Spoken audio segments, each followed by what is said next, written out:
everybody. I'm Raina from Garden District Bookshop, and I want to thank you for joining me again for virtual happy hour tonight. I'm super excited because we get to talk to a local Louisiana author, Farrah Rochon. She is a romance author. She's written 36 romance books. I'm pretty sure that number is right. Her most recent is The Boyfriend Project, which came out in June. And I'm just going to click the button here and welcome her onto the screen. Hi, Farrah.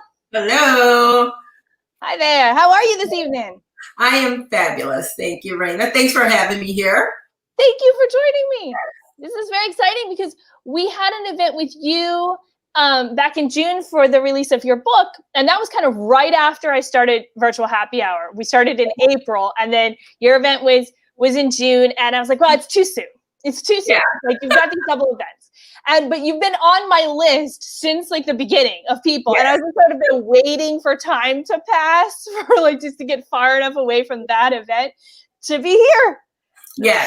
I mean, I'm like always going to be grateful for, to Garden District Books, because they gave me the chance to sign books, when it was the only place that I actually went and signed books, because we couldn't go anywhere else. So it was just so much fun. It was like over 100 books I got to sit there and sign, and it was great. And then they hosted me on my release day. So it always have a special place in my heart. Well, that's so exciting. I didn't know we were the only place to have signed books at the very beginning. That's exciting. And we do still have some signed books. Yes. So if anybody would like to order one, you can. I'm going to put a link in the comments right now so you can see it at our website, or you can always give us a call and we ship them wherever. There we go. I've plugged the book now. There we go. Oh, and I misspelled it. Hold on. I can't spell boyfriend, evidently. My phone now just automatically brings it up. Oh, yeah. See? That would be good. Yeah. I have only had this much of my drink, too, and I can't spell boyfriend project. Well, gonna be a good night. All right. Okay. What are you drinking? So, I don't even know the name of it. I bought it. It's a red that I bought yesterday at Trader Joe's. And I know that it's like this limited red they had, and it's from Portugal. And it has like notes of blackberry and cherry, but it's kind of dry. So nice. It's like perfect for me. I'm not a big sweet drinker, but the little hints of cherry and blackberry or something makes it just sweet enough. So it's kind of perfect. I wish I had some dark chocolate with it, because that would have been like, oh, that sounds good. Why did I bring dark chocolate with me? But yeah, it's a nice one. It's good. We've got a wine and chocolate pairing you have. So that's good. We give out all kinds of advice here during Virtual Happy Hour. Hi, Diane, by the way. Hello. Just saying happy Friday. Yes, happy Friday. Yes. Do you have a drink, Diane? Are you drinking with us? Or are you just tuning in? And she'll let us know. Oh, I see Diane. Okay. Oh, there we go. You're like, I don't know what she's talking about. Yeah, over on the right there. And for everybody who's watching, if you have any questions for Farrah or for me, type them into the comments and we will answer them as we go along. Or just say hi. We'll say hi. We're in. Whatever. Yeah. We're in the conversation. Water. That's a very adult of you, Diane. Water, yeah, it's not a water day. I'm looking forward to this all day. I did drink my water today. I drank 2 bottles of water today, so I'm good. I've seen you've got some here. I have it here, but it's going to stay capped until. I love it. I love it. So your bio on your website says that you are from just a little town just west of New Orleans, which I love the way that you say that. And you went to Trader Joe's, so you're out toward Metairie. Yes. Yes. I will at least give you that I am in the river parishes. There you go. Okay. Like someone would have to figure out which one of the 3 I'm in, but that's where I am. So close enough to the city, but still nice and country for me. So Trader Joe's is a drive for you too. Oh yeah. Oh yeah. Yeah. I almost never go out to Trader Joe's because it's out in the suburbs. Yeah. And there's always packed. Like even pre-COVID, it's always packed. Yes. And everybody's like, Trader Joe's. And I'm like, can I just give you $40 and like you get the few things that I want? Because yes. Oh gosh, they've had lines. I was lucky yesterday. I didn't have like the line where I was outside because I've gone and it's been like 50 people in line, and they are very good at making sure there's only a few people, you know, in the store at a time. They keep the count. So I couldn't believe when I walked in and there was like nobody in line. So it was perfect. Yes. So maybe on a Thursday, midday on a Thursday, if you can get out, you can do it. And I'm looking now. okay. I'm a little crow looking at the things here. Hi, Hope. I love this. Hi, Hope. Thanks, Diane. Oh, Diane's talking about the option. Oh. Tell us about the option. Yes. Okay. This is going to be. I can tell I may have to cover the comments because I'll be looking the whole time and doing this. Yeah, my book. I was able to announce that it has been optioned for film by Muse Entertainment. So I'm extremely excited. You know, really hope that they're going to do something with it. My agent seems very, very encouraged by this. He really thinks that they're going to make a movie out of this book. So I'm extremely excited. I had to sit on the news for months. It was just, I had so many people, you know, they would say, oh, this would be such a great movie. And I couldn't say anything. I'm like, wait, I'll be able to announce something. Yes, it would make a good movie. Thank you. I know. But yes, extremely exciting. Like, you know, it's every author's dreams come true. So that's really so I don't know, I assume you know the answer to this at this point. So do you just walk away now? Like are you able to have anything to do with the movie or? Yeah, I actually do. Well, if they want to bring me in as a consultant, they can. So I will have some feedback. Hopefully they will bring me in as a consultant. I would hope so. Yeah. But I trust them. Muse has made quite a few feature films, and they're one of the largest in Canada. And thankfully in Canada, they're shooting movies now. So yeah, who knows? Who knows? I just think it's so cool that someone would, you know, want to make a movie out of one of my books. So I'm completely charmed by the entire experience so far. Okay, so you don't have to tell us who they are, but I do want to know, have you fantasy cast your book? And follow-up, did you fantasy cast it before the movie thing happened, right? Before that was ever really happening, did you sit down and do that? Well, okay. I've gone from a writer who did not know, like when I would start writing a book, I really just had like this jello blob of who the characters were in my head because it just didn't, you know, it wasn't something I concentrated on. To now, I have this Pinterest board where I get, you know, models that my perfect, who I think the model should be, who I think this person should be. So the person for Samaya, I actually do not know her name. It's just this really gorgeous girl that I found. I think I had her name at one point, but I can't remember. But the guy is definitely Will Demps, who is a former Baltimore Ravens player. And he's now a model. But if you look him up, you will understand why he went from playing football to modeling. I do see that. Yeah. I'm like, when did he had to be like in acting class and like playing football, and then at some point they told him he had to pick one, and because he's a boy, he had to pick I have no idea if he could even act. He was just like, he was the face I wanted. So hopefully he can act, or he can just sit there and be pretty. I don't care, but he was my Daniel from the very beginning. So there are so many great actors out there that, you know, I've looked at some of those Netflix movies that have people I've never heard of, but then they're so great. So I would be fine with whoever they think would be great within it. They know what they're doing. Exactly. They'll figure it out. posted the link, so you guys can click all the Google images of wheelchairs. That was for you guys. Well, that is so exciting. I don't know, that's very exciting. And as an author too, you picture book signings and such, but you may be able to get to walk a red carpet here. I know, wouldn't that be cool?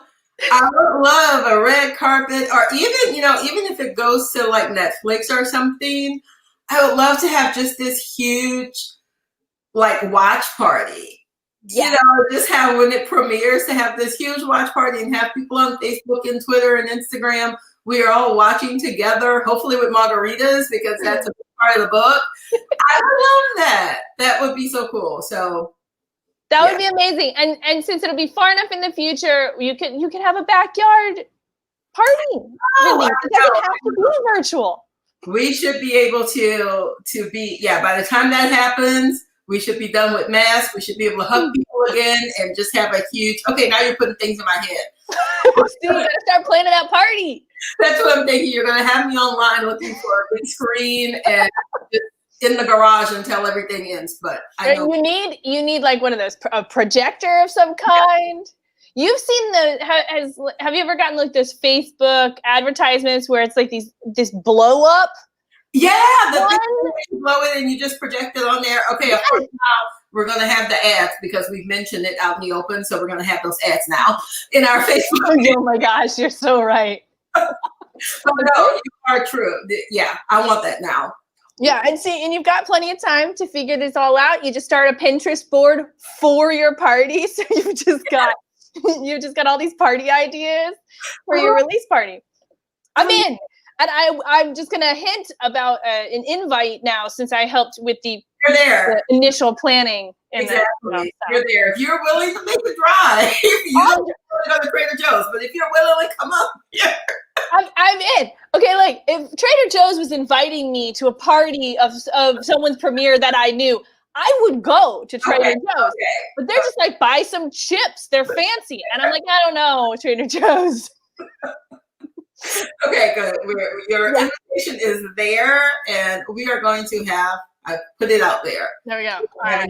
Party. I love it. Hi, new people who are watching. Hi, new people. Oh, hi. I see you. Hi, boyfriend. And Estelle. Estelle is the reason that the Boyfriend Project is what it is. Ooh. She is. Do tell. She is the PR. She's my PR person, and she is the reason you saw this book everywhere this summer. Yay, Estelle. Excellent work. Yes. It is true. I did see it pretty much everywhere. I know. All over Instagram. I've seen so many times I was tagged with, Instagram made me buy this. Instagram made me buy this. I was like, wow. All right. It's pretty cool though. Well, that is actually Bree from Sweet Honey and Bree. She is on an Instagram. She's a bookstagrammer. Yes. She was super singing your praises back in the day. Like, I mean, not that she doesn't now. But yeah. So she was like, you guys know Farrah, right? And we're like, well, yeah. And she's like, you have to get this book. Oh. You have to get this book. You have to get that. Every time she'll fill in for us. Like she helps at the bookstore sometimes. And every time she comes in, she makes a list of books that she likes that we don't have on our shelf. And we're a small store, so that's how we curate. We curate based on what people are asking for, our customers. And then there's only like 4 employees. So if I like something, I order it for the store. And she's got this list, and you would be on it. Like one of your books would be on it like every time. So I love her. She's the reason. She's now the reason that I'm always getting sweets and stuff from different places around the city. And my dog is barking. I hope y'all don't hear him. But she posts things on her Instagram, and she'll have, that she's at this place. And I was like, oh, that's open again? Let me go and get some, Yes. I just went and bought from Debbie on the Levees yesterday Dobage cake because she posted it. So I'm going to blame her for my COVID extra 15 or because I've been traveling around with her. I'm totally gonna tell her that too. I'm totally telling her. She's great. She's great. But it's, you know, it's Bree and all of those bookstagrammers who, I won't lie, I had no idea. I've been doing this writing thing for a while. I had no idea it was such a huge thing on Instagram, because Instagram for me was Disney and crochet and celebrities. I really didn't use it for books. I'll be honest, I didn't use it for books as much. And then when I started with the boyfriend project, you know, I was being tagged, and again, the fabulous Estelle was like, you need to put this hashtag and do this. And then I was like, oh my gosh, look at all of this stuff right here on Instagram. And I had no idea. And they take these glorious pictures and put, you know, the flat lace, something I just learned about. Right, that's what you call them. But they have like opened up my world to just like, it's insane, but it's awesome. They're the reason the book has done so well. It really is amazing, the support that we've gotten for this book. I get so many good book recommendations just from going through like the Bookstagram people that I follow. Yeah.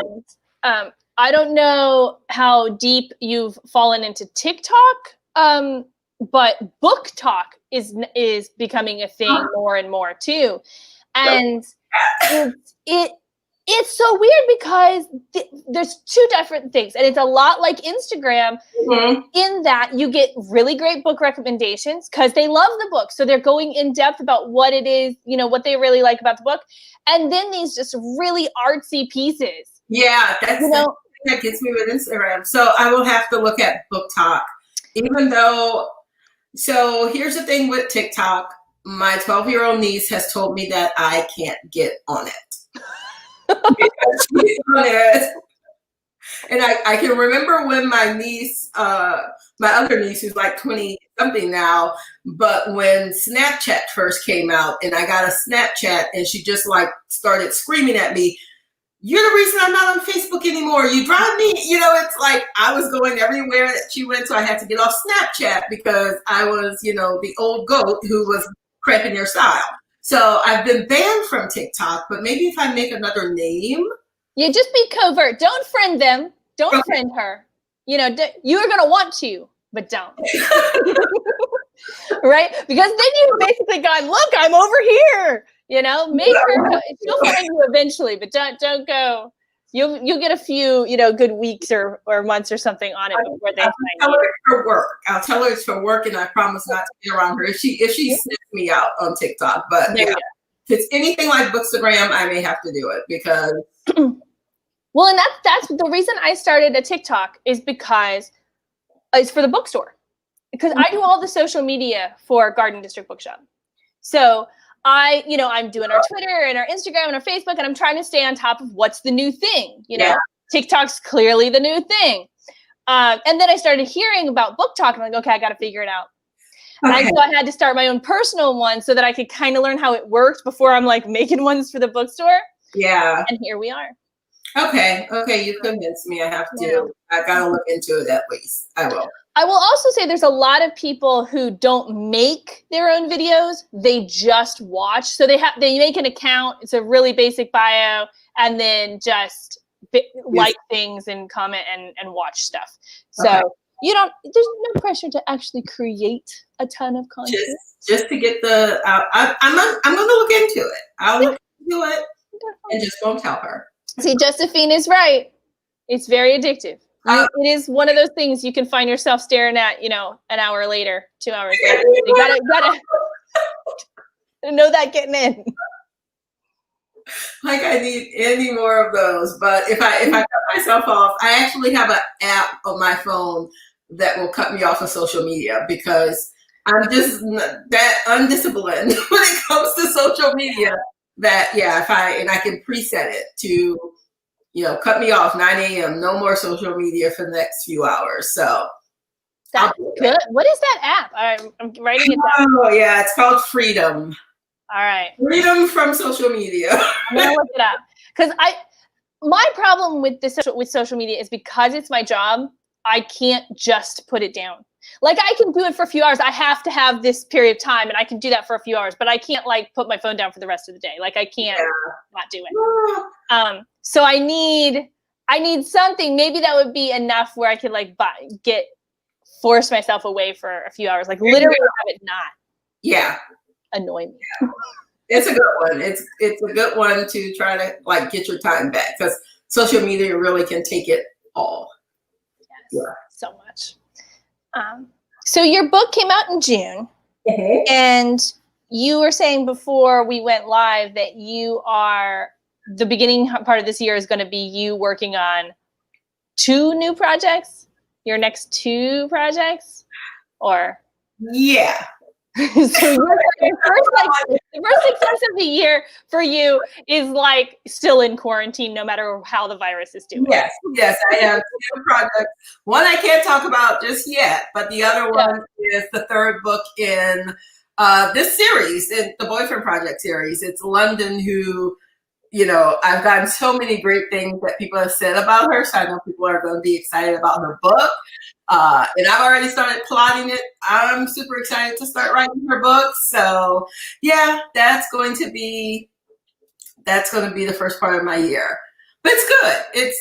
It's good because we will probably still be, inside as much as possible. So it's a good reason for me to be able to just stay inside and write. So that once I'm done, I can like travel for a month.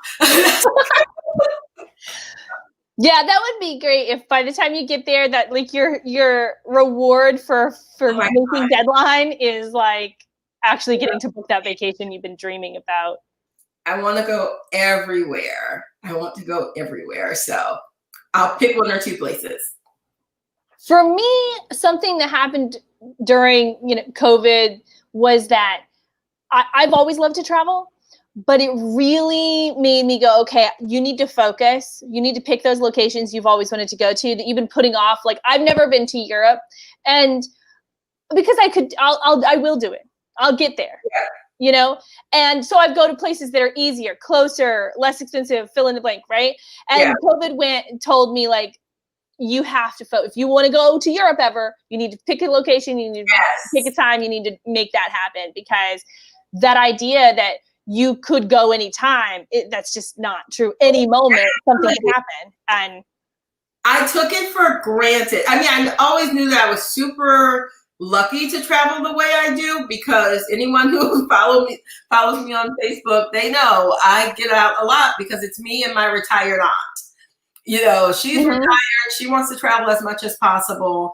And I get to make my own schedule. So we have literally had a week between, hey, you want to go to this place? And then we're on the plane to Morocco or something. That's the life we live.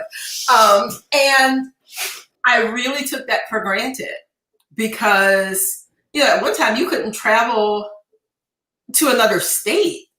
So I have learned so much with this.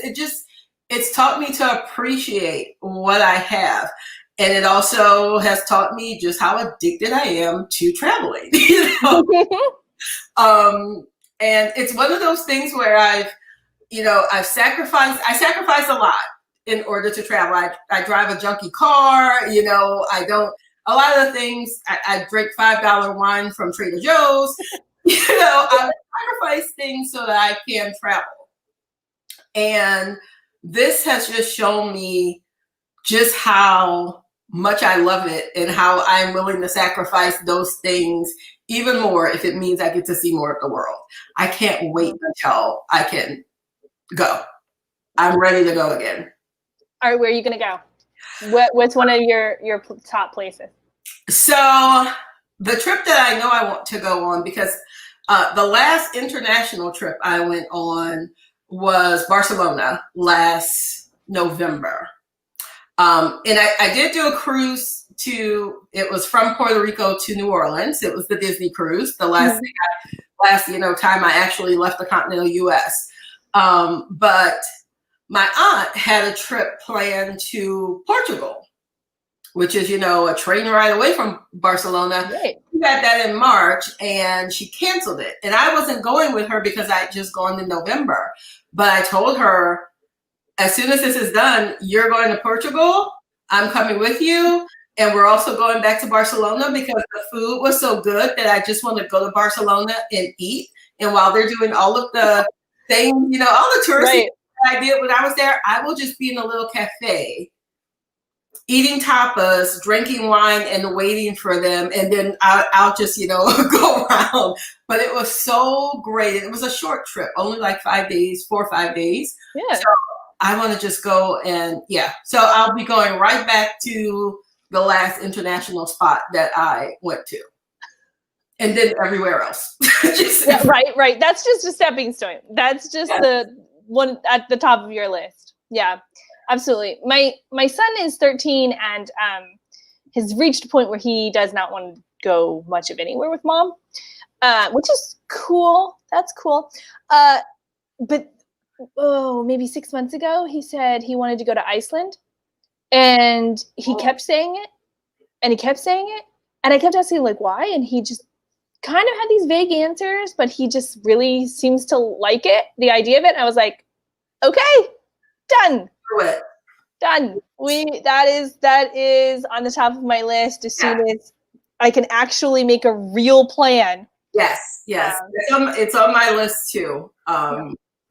Yeah. So many places on my list, but that's one that my aunt really wants to go. She's always telling me that I'll be able to travel long after she is not able to because of her knees. So we're going to try to do it. That's right. Get as many of them in as you can. Yeah. She's retired. She's young retired. She's very young young at heart, but yeah. We'll see. I'm looking, we have questions. Yes. Okay, so Diane has been asking kind of a series of questions about your writing process. Okay. So if you can share your writing process, and then how has that changed during COVID? And then her most recent question is about a book set abroad. So those kind of all go in process and then. Okay, so process is I'm an obsessive plotter. I usually take about 2 weeks or so. It's just me, a bunch of post-it boards, copious amounts of post-it notes. I really should invest in 3M because I made them so much money with the amount of post-it notes that I buy. And I just put myself in this zone and I just try to plot the book out. I don't start writing a book until I know what every single scene is going to be. And I'll leave room for things to change because sometimes they do. But, I've been doing it long enough to where, because this is a process that I've just like built over the years to where I am really comfortable with, following that outline. It's pretty much, I kind of call it my first draft in a bit, some kind of way. It's like my first draft of writing. So yeah, that's my process. The other thing, what was it? How has that changed during COVID? Has it changed at all during COVID? Not at all. We were talking before we went online. I told her that, I've kind of been living this quarantine life forever because nothing really changed. I sit home and I write books. Only thing that has changed is that at least once a week, it was always once a week, on a Monday, I would go to Starbucks or a coffee house, a local coffee shop, to write. For years, I was a Starbucks writer, when I was still working a full-time job. But since I've been a full-time writer, I usually write at home. But I now realize how important that getting out and going to, a coffee shop every now and then to change my environment, that really does affect the way I work. Because, sometimes I just need that change. So not being able to go and write in a coffee house, that has affected me. And I tried doing like the white noise app that has the coffee shop, sounds. But then when I'm at a coffee shop, I usually have white noise in my ears to block everyone out because it's not the sound, it's just that environment. So that has changed. And hopefully I can start, going back soon. Because I miss it. I miss it a lot. And the other one with written or plotted a book abroad, yes, I have. Because sometimes when we have, traveled, I've been on a deadline. So I remember when I went to India, the flight was 25 hours total both ways. So I was in the air for 50 hours on that flight for India. It was a trek. And that's when I got my little thing for my iPad, and I had my iPad with a Bluetooth keyboard, and I was writing on the plane. And, I've got books set in Istanbul. I've got a couple of books set in Italy. So not only have I worked abroad, but I also, use them for inspiration for stories. So yeah, that's why I need to travel again. Did you write the book set abroad while you were in those countries, or that's just you used traveling there later in a book? Yeah, I used it later. I wrote a little bit while I was in. I actually wrote a bit of, not the Boyfriend Project, but the dating playbook while I was in Barcelona. It was another time that I was writing while I was abroad. No, it's usually, I go and I get the inspiration. Italy is my favorite place on earth. I just absolutely see myself as, retiring to a little villa somewhere in Tuscany when I'm 70 years old and eccentric. So I love there. I would love to just go there for a couple of weeks and just write while I'm there. But yeah, I use it.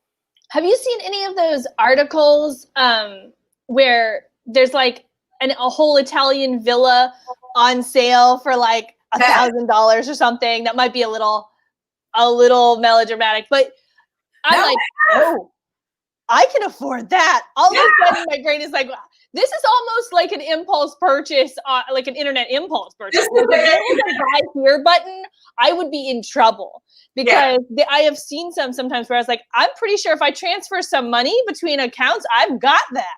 I know. I've only seen, buy this little town, they're selling parts of it. Oh, believe me, I have. And I'm like, is it a fixer-upper? Can I go in fix it? I would totally do that. Yeah. Totally. I've been trying to convince some of my friends that when you see one that's like a bunch of different places, like in a village, that if we all buy one, and yes, they're all fixer-uppers, but if we all go and we all work together, I mean, we'll have our own little Italian villa and retirement dreams. Right? Retirement dreams. Yes. Is that a hashtag? Is that a hashtag? Hashtag retirement dreams. We did it. Josephine asks, what are you reading right now? I'm upset with myself for not getting it before I came here, but I am extremely lucky to have an early copy of Abby Jimenez's next book, Life's Too Short. And it's just, it's like she's one of my forever sisters. She writes for the same publisher. So my last two books have actually been fellow authors whose books don't come out for a while. One is Farrah Rochon. Yes, we have the same name. She has one R. But her book, Accidentally Engaged, was so good. I just finished that one 2 nights ago. And then I jumped right into Abby's Life's Too Short, and it has kept me awake way longer than I should. Both of these. It's this is why I have to control how I read and what I read, when I'm writing, because you get a really great book and you don't want to go to sleep, and you're hitting yourself in the face with it, and it's 1 o'clock in the morning, and you have to get up. And I'm like, why did I pick this book to read now? It's so good. It is so, so good. Both of them have been just so fabulous books. I do most of my reading in bed, either before I go to sleep or if I wake up early. Or one thing I don't let myself do is if I wake up in the middle of the night or I wake up before my alarm, I do not check my phone. Yeah. I don't let myself do it. Me too. But I do let myself read. So if I wake up at 3 and I just can't fall asleep, I'll roll over, open my book, and maybe I read 2 pages. Maybe I read for an hour. Who knows? But unless you fall back to sleep without, the phone will suck you in, and it's wasted time. Yeah. At least with a book. Yeah, I will do that too. But then with a book like Abby's, I get up in the morning at 2 and it's 3:30, and it's no, I should not be reading. So yeah. Yes. A bed reader. Yes, I'm a bed reader. I am also, full disclosure, I'm also a bathroom reader. Like those are my two, weirdly enough, now I'm saying this out loud, my two big places that I read is the bed and the bathroom. But I get my reading done. So when people ask, like, how do you read so much? Every time I go to the bathroom, I'm reading at least 5 pages. There you go. It's time. It's time. What else you gonna do? Yeah. Exactly. Don't wait. So do you read mostly print books or ebooks? You know, it all depends. I've been reading, like, these are arcs. I've been reading a bunch of arcs because I'm so lucky.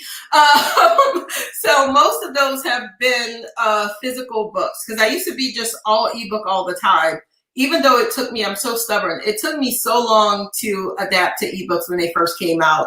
However, 10 years ago or so, I didn't want to touch them. And then I realized that I could travel and not have to have, you know, like space for 6 books. And I was like, okay, I think I like this little e-reader.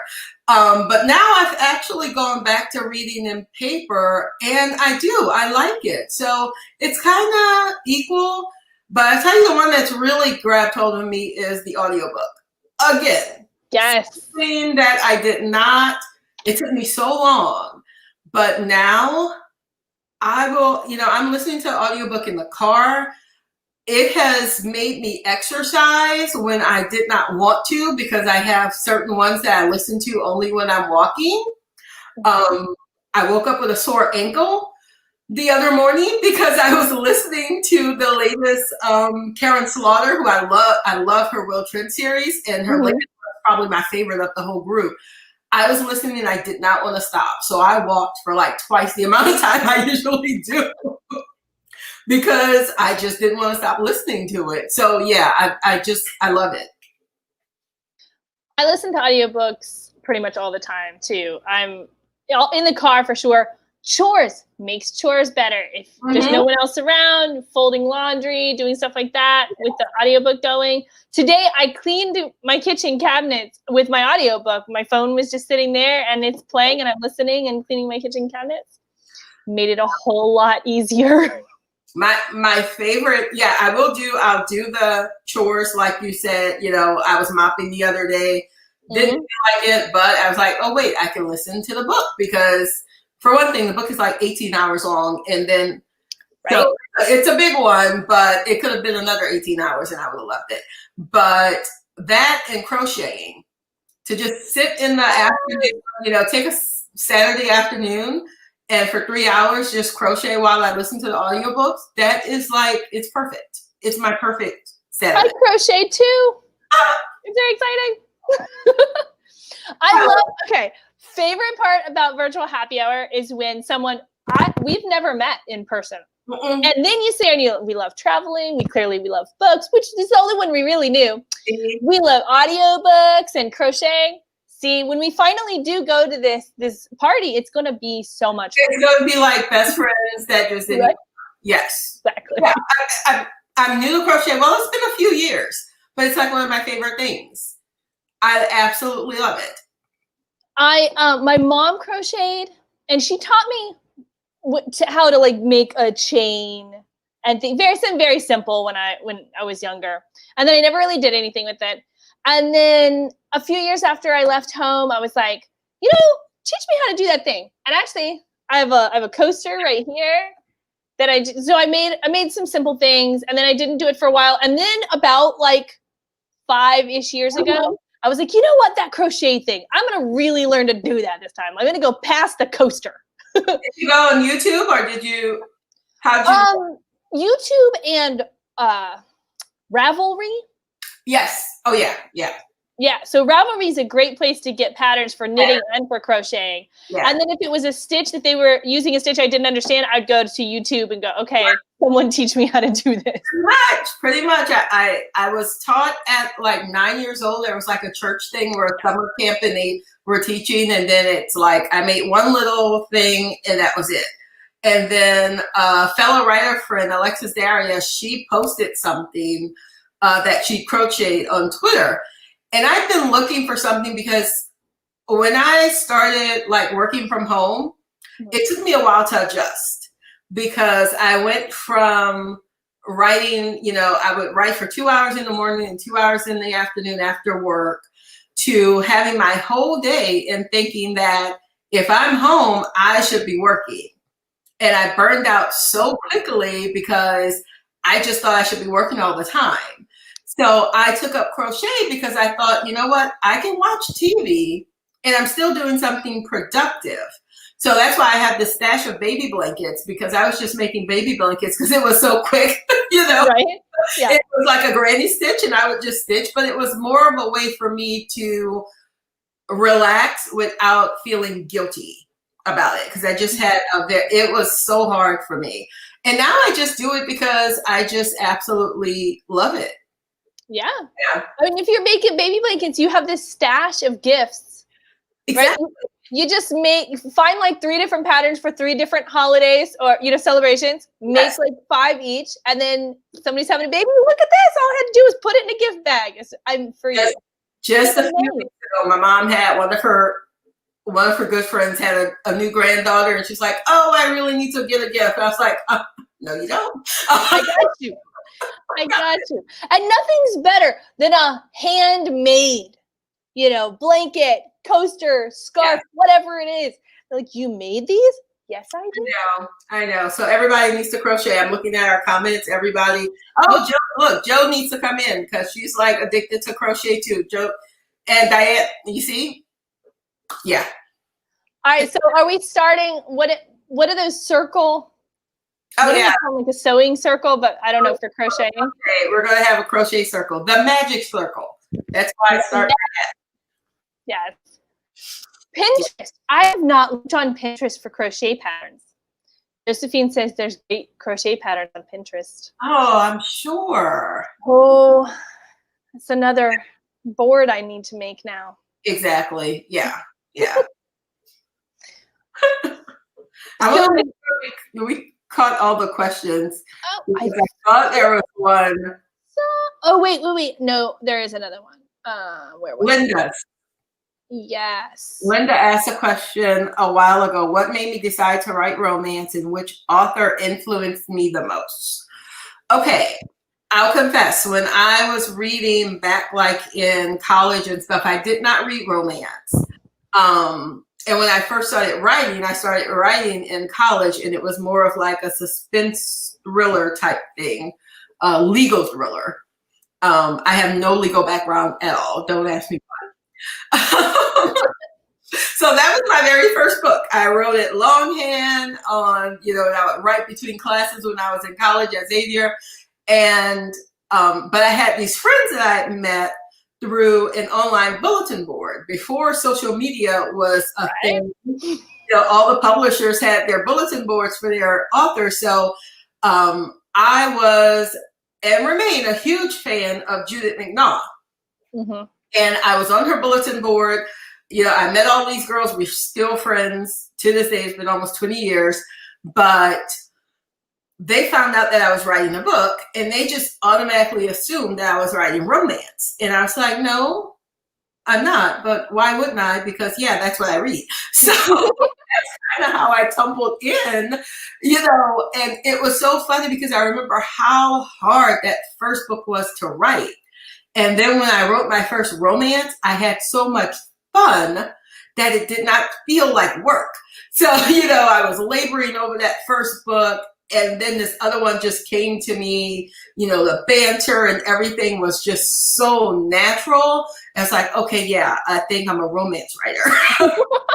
And that's how it is. And for the author, it would be Judith McNaugh, because not only is she like, my favorite author, all of her books are on my comfort read shelf. But she also gave me like this group of friends that I met through her books that I've seen them go from having their babies to having their babies now graduate, and go off to college now. That's how long I've known them. So definitely most influential. Well, that it's funny when things like that happen where you're making it harder than it needed to be. Mm-hmm. You are trying. I almost feel like sometimes people, and I do this too, like you're trying to challenge yourself. I don't want to do something that's too easy. Like I'm not going to write a book about a bookseller who does social media. Like that's just my life. Why am I not writing a memoir? Like, you know, that seems weird. But then all of a sudden you realize, well, what do I know? Well, I know a lot about like book selling or reading or writing or something like that. I should just. Exactly. It's because you've been taught that you have to suffer for your art. But romance writers don't have to suffer because it's so much fun to write. Shouldn't have to. If you're suffering for your art, I feel like, is it as cathartic as it should be? Exactly. Art should be catharsis and it should be fun. Those two things, or one of those two things at different times, in my opinion. And if it's not either one of those, maybe you should be doing something else. Yeah. And that just falls under, for everyone at every job. If you're not enjoying what you're doing, maybe relook at what you're doing. Yeah. Or at least try to find something, you know, because for years I would love to have been a full-time writer and couldn't. But it's like, find something that you are really passionate about and do it, even if you need to keep the other job for, you know, the paycheck and healthcare, because I understand that too. Mm-hmm. But you know, most of my books have, at least one time I'm like on my bed in the fetal position crying. Because it's like, I just can't do this. So I do have those moments, but even in those moments, there's like nothing I would rather do than this job. So even though those times where it makes me suffer, because it's just like not going the way I want it to go, it is the job that I would not trade it. No, there's only one job in this world that I would trade for this one. All right. It won't surprise you. I saw it on Oprah years ago. You know, Oprah's been off the air for years. So you know how long ago this was. Yes. But it was this woman who had a job. Her job was to be like this secret shopper type person, but for hotels. So her job was to just fly to hotels, and she got to use room service, the spa. Her entire job was just to go to hotels and not let anyone know that she was like grading them. And she just got to use all of those things. And that is the one job, if someone said, okay, you write books or you do this job. And I would say, I'm so sorry, readers. I love you so much for supporting me all those years, but I gotta go. I'm done with writing. Yes. But I do not think that would happen. So yes, readers, you should get both Taylor's book and London's book. Don't worry, because that job. Travel Instagram is another place you can just go. It's so beautiful. And there are people who do that same, they get paid to go, and the hotel knows they're going because they hired them. And that means they get to use the spa, they get to use this, they get to try the restaurant and the bar and all these things, usually for free, because they want them to be able to write about them and tell everyone else about it. I'm like, I have a friend who, she's kind of like a mommy blogger, and she's also a writer. Her name is Tara September. But she got to go on the Disney cruise, her entire family, to do it for her blog for free. And I'm like, do you know how much I pay to go on the cruise? But she has one of those great things where, because she's an influencer, but in the mommy blog world. But she can do all of these cool things. Yeah, I would do one of those. I probably wouldn't give up writing for it, but I would totally, any hotel chain, let me do it. I'll do it. Absolutely. So I mean, if they need anyone, and the people that are watching who knows people who know people, we're here for you. I can be the one for writers, because one thing I do at least once a book, or sometimes even longer, I will lock myself in a hotel. I remember the last one, I started out with a 3-day retreat and I just, phone is off. It is just me and the book. And it was going so well that I added another 2 days onto it. It was right there, in Metairie. And then I went to another one, but I am the queen of locking myself in a hotel room and making a retreat of it. So I can do that. So let me ask you this. What do you find that's different when you go and lock yourself in the hotel room? Like, are there too many distractions at home? I think it's all about putting myself in the mindset of you're here to work. Because, yeah, when I'm at home, I have my routine. You know, I have my get up, make my coffee, watch the first hour of the Today Show, check my email and all of that stuff. And then I'll have my lunch at the same time. I'm very much a creature of habit. But there is something about when I get in that hotel room, and I'm still a creature of habit there because it's always, you know, check in at 3 and by 5 o'clock, everything is set, everything is off, and I am just writing. But it's definitely one of these mental things I play with myself where, okay, you're here, you've spent money on a hotel for one thing. You need to get your money's worth out of it. Like, you came here to work, you better leave with. Came to work. It's usually when I'm on a deadline and, you know, I need to get it done. So I know how many words I want to write while I'm there, and I'm just more focused. And yeah, spending the money on the hotel had a lot to do with it. You know, I don't want to waste the money. But yeah, I just tend to do it at least once every book because it really helps me. I can get as much work done in 2 days in a hotel than I would do in a week at home. Yeah. That's what it does for me. That's so interesting. But, you know, I find that with the coffee shop too, we were talking about before, is I would go to coffee shops and work too, like once a week or every other week. And it was something that I originally started with my son. He's getting older, right? And I'm trying to find these ways to connect with him that aren't like, you know, the baby stuff. Yeah. And he would take his laptop and he'll play a game or something. And I'm taking my laptop and doing my work. And we go and sit at a coffee shop for an hour or two. Because at home, he's doing his own thing over there. I'm doing things over here. But in the coffee shop, we're sitting at the same table. We'll talk about the coffee. Maybe we'll get a pastry to share. Yeah. And I do feel like in those, like, we sit there for 2 hours, I'm doing nothing but working. Drink my coffee and work. That's it. There's nothing else to do. You don't get distracted by anything. I get more work done in that 2 hours than I would sitting at home for 2 days. And then he's like your accountability partner because he can tell you, Mom, you should be working or something like that. Yeah. Like you're there, you feel like, okay, that's what we came here to do. Let's do it. Yeah.